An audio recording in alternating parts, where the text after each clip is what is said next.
Y con las declaraciones de Aldama, en el PSOE buscan papel higiénico que ni en tiempos de pandemia. Pues no sé si lo sabéis, pero no hay papel higiénico. Soy Mar Gonzalo Martínez y quiero que te prepares porque hoy te voy a contar lo último del amigo con beneficios del PSOE, el señor Víctor de Aldama. Y bueno, también recordan un poquito cómo fue lo del caso Koldo. ¡Ay, el caso Koldo y Aldama! Aldama y Koldo, Koldo y Aldama. Es todo tan romántico y tan divertido. Contratos sospechosos, mascarillas en pandemia. Oye, un paseíto por la Guardia Civil como si fuera Euro Disney. ¡Pa'lante!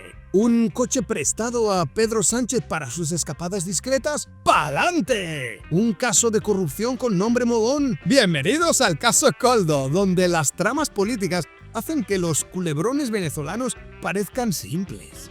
Oye, qué casualidad, venezolanos.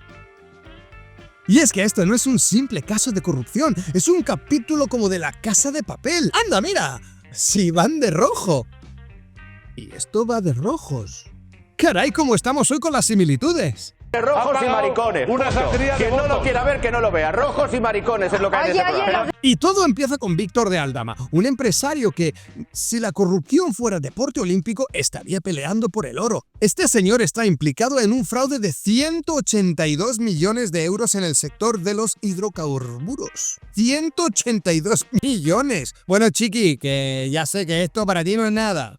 Lo he dicho siempre, Chiqui, eso es poco, eso es poco. Así que para quien esté un poco perdido con todo esto, os voy a explicar quién es Víctor de Aldama y qué es el caso Koldo. Ahí va la cronología de este culebrón. Esto arranca en diciembre de 2018, con un viajecito a Oaxaca, en México, montado por el entonces ministro de Fomento, el señor José Luis Ábalos. Hasta aquí todo bien, ¿no? Pues no, y es que, según parece, era más turbio todo esto que un pantano, porque en ese viaje estaban también Koldo García, un empresario con el que Ábalos parecía tener más confianza que con su peluquero, y Víctor de Aldama, presentado como cónsul honorario.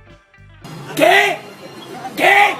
Estos tres amiguetes montaron un festival de contactos que acabaría en contratos, comisiones y un fraude que dejaría a rato como un aficionado. Seguid viendo el vídeo, que vamos al grano. Este viajecito no fue para probar la gastronomía mexicana, no, sino el inicio de una trama en la que años después descubriríamos un presunto fraude masivo con contratos millonarios y comisiones por doquier. Vamos, que aquí la corrupción no se quedó en el hotel, la metieron de souvenir y se la llevaron pa' España.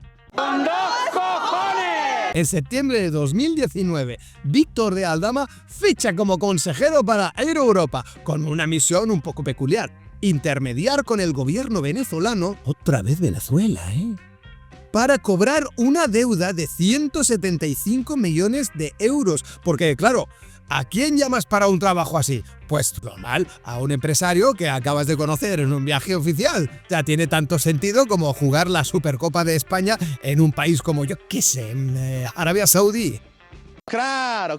Y en el 2020, aquí llega el plato fuerte, la pandemia. Mientras nosotros buscábamos papel higiénico en los supermercados y mascarillas hasta debajo del sofá como si no hubiera un mañana, Soluciones de Gestión SL, una empresa vinculada a Víctor de Aldama, aterrizó justo a tiempo para gestionar contratos millonarios. Y por gestionar quiero decir que encontró maneras creativas, al parecer, pues para llenarse los bolsillos, o la buchaca.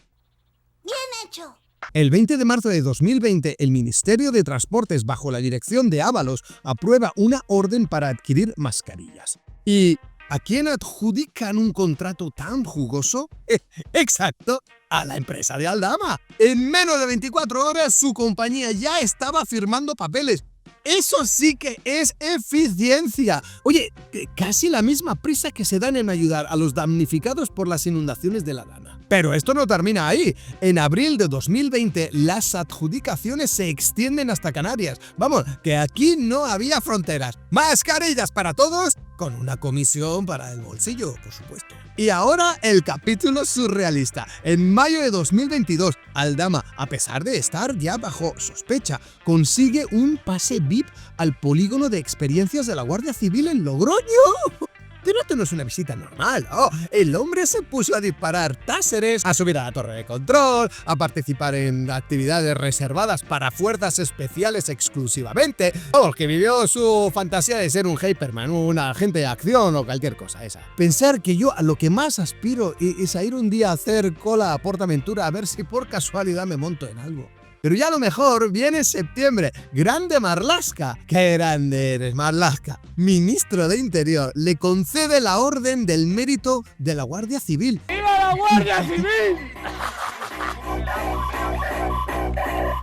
¡Qué mérito! Dicen que nadie lo sabe, pero yo lo veo claro, clarito, clarinete. Me dices que no tiene mérito llevarse todo lo que se llevó este tipo y que encima te condecoren por ello y te regalen el pase de temporada para el Parque Warner versión policial. Pero vamos a ver, ¿que somos tontos o qué? Si todo esto fuera un videojuego, Aldama ya tendría todos los trofeos ¡bum! Desbloqueados. ¿Os imagináis el cabreo de la Asociación de Guardias Civiles, verdad? Pues sus quejas llegaron tan lejos como mi carrera de entrenador de fútbol.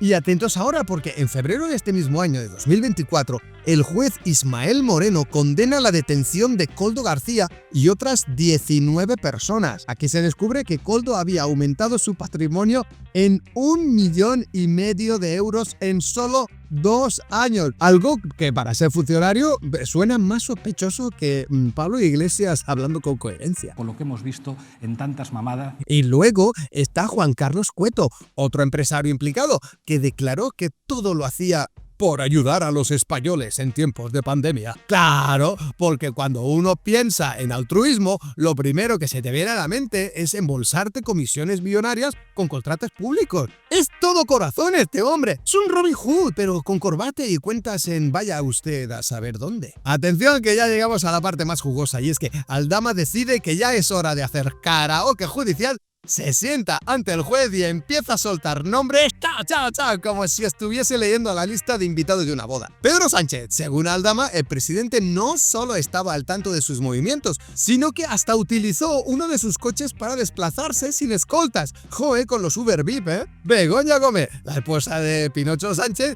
que también sale mencionada, aunque bueno, venga, aquí los detalles pues son un poquito más confusos. Que claro, estas frases conteniendo Begoña y Gómez, pues cualquier noticia es susceptible de que te venga como los Legos y tengas que poner cuerpo y alma para encontrar sentido a algo acerca de ella. ¿Qué narices queremos decir con eso? José Luis Ábalos habría trincado comisiones por contratos, además de orquestar todo este entramado. Santos Cerdán, secretario de organización del PSOE, quien, según Aldama, cobró 15.000 euritos tras una licitación. Y es que Aldama no se corta un pelo en las acusaciones. Dice que tiene pruebas, transferencias, documentos y hasta una foto con Pedro Sánchez en un acto en 2019 en el Teatro La Latina. E incluso que Sánchez usó uno de sus coches para evitar a sus escoltas. Tenemos un presidente así de cool, así de inteligente. No hay nada más discreto que ir en el coche de un empresario investigado. Ole, ole y ole. Y a todo esto el PSOE, ¿qué responde? El plan de Sabú ha respondido con la táctica clásica, negar, demandar y mirar para otro lado. Sánchez ha llamado a Aldama mitómano, que oye, ciertamente suena más elegante que mentiroso, eso sí.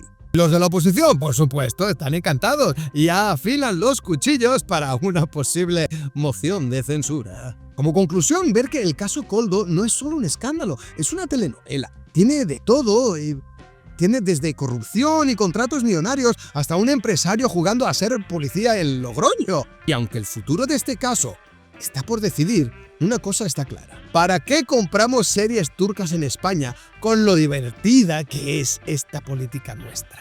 Y hasta aquí el vídeo de hoy. Si os ha gustado el vídeo, pues ya sabéis, dale ahí al like, dale a suscribirse, que no sé por qué todavía no lo hacéis, y comentad mucho, que a mí me encanta y los respondo todos. El que diga que no lo respondo, que me diga algo. Y no olviden supervitaminarse y mineralizarse.